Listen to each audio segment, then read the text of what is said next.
So inyong nakikita sa video mga kapolitika itong pambato ng Miss Panama na si Italy Mura, na kung saan ay grabe yung kanyang pag-iyak dito sa naging resulta ng kompetisyon ng Miss Cosmo 2025 dahil malaki po yung expectation sa kanya, at in fact ay isa nga siya sa mga paborito dito sa top 5 or even magiging winner ng kailang competition, but unfortunately is nagtapos lamang siya dito sa top 5.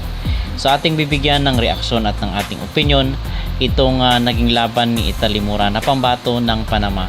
Pero bago ang lahat ay huwag kalimutang mag-like at mag-subscribe na rin kayo para updated kayo sa ating mga latest issue. At grabe nga po ang iyak ng pambato ng Panama na si Miss Italy Mura matapos ang resulta ng kompetisyon ng Miss Cosmo 2025. So kita nyo mga kapolitika, kasama niya dito yung kanyang mga Vietnamese na mga supporters, at iyak siya ng iyak dahil nga dito sa malaki ang kanyang expectation na most possibly is nag-i-expect siya na maging first runner up or maiuwi niya yung corona, kasi kung inyong matatandaan ay galing ito sa Miss Universe and then na penalize siya doon sa Miss Universe 2024.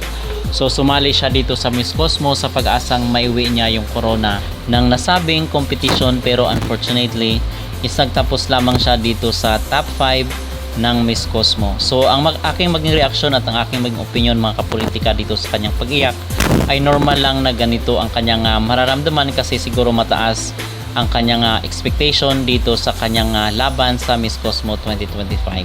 So even nga tayo is nalungkot tayo dito sa naging resulta na first runner up lang si Chelsea Fernandez, pero ganun talaga ang kompetisyon, merong nananalo at merong natatalo. Ang sabi nga, pag sumasali ka daw sa mga labanan, especially sa mga beauty contest, ay kinakailangan na ihanda mo yung iyong sarili sa maging resulta, manalo or matalo man, kasi masakit kasi pag ikaw ay nag-expect na ikaw na yung winner and then at the end of the day pala is hindi naman pala. Okay, so masakit talaga, and kita naman natin din doon sa kanyang naging performance na maganda yung kanyang performance. Yun nga lang is doon sa question answer portion is hindi ganoon ka pulido, hindi ganoon ka solid ang kanyang pagsasalita, at in fact ay gumamit pa nga ng interpreter itong si Miss Italy Mura. So sabi nga natin is naghahanap ng good speaker ang Miss Cosmo ngayon aside sa total package na kandidata. Okay, so yun mga kapolitika ang aking maging opinion at ang aking maging reaction dito sa video na kung saan nakita natin umiyak talaga itong si Italy Mura kasama itong kanyang mga supporters na mga Vietnamese. So normal lang ang pag-iiyak at wala namang problema doon, kasi as the time goes by is makaka-move on rin naman siya, at of course tayong mga Pilipino na somehow is na-disappoint dito sa naging resulta ng competition, kasi nga gusto nating manalo rin itong ating manok na si Chelsea Fernandez. So tanggapin natin, kasi patas man ang naging laban at ang naging winner dito ay deserve niya rin yung corona. So mga kapolitika, ano po ang inyong mag-reaction dito sa pag-iyak ni Italy Mura sa naging resulta ng competition? Mag-comment down below at huwag kalimutang mag-like at mag-subscribe na rin kayo para updated kayo sa ating mga latest issue. At samantala, narito po pala ang mensahe ni Chelsea Fernandez matapos ang kanyang kompetisyon dito sa Miss Cosmo 2025 na ginanap sa bansang Vietnam, at siya ay nagpapasalamat sa kanyang mga supporters na walang sawang sumusuporta sa kanya all throughout dito sa kanyang naging journey sa Miss Cosmo. Chelsea, how are you feeling right now? I actually don't know. I cannot explain. It's really mixed emotion. And well, I'm just happy with the title that I got tonight. I'll be working here maybe for a year, staying here. So I'm up for all the responsibilities and duties as a runner-up for Miss Cosmo. We're so proud of you, Chelsea. What is your... Yes, I'm so proud of you. Alam mo yan, minessage kita. Pero anong message mo sa mga, siyempre, ating mga kababayan? Sabi, nanalo tayo sa People's Choice Award! Ano nangyari? Ilang votes na tayo. Pero syempre, maraming salamat sa suporta, sa pagmamahal. And di ko kaya suklian yun. Basta, grateful ako, very happy. And sana proud kayo sa akin. Thank you so much, Chelsea. Congratulations. Chelsea, congratulations! love you. Galing-galing mo. Message mo sa mga kababayan natin.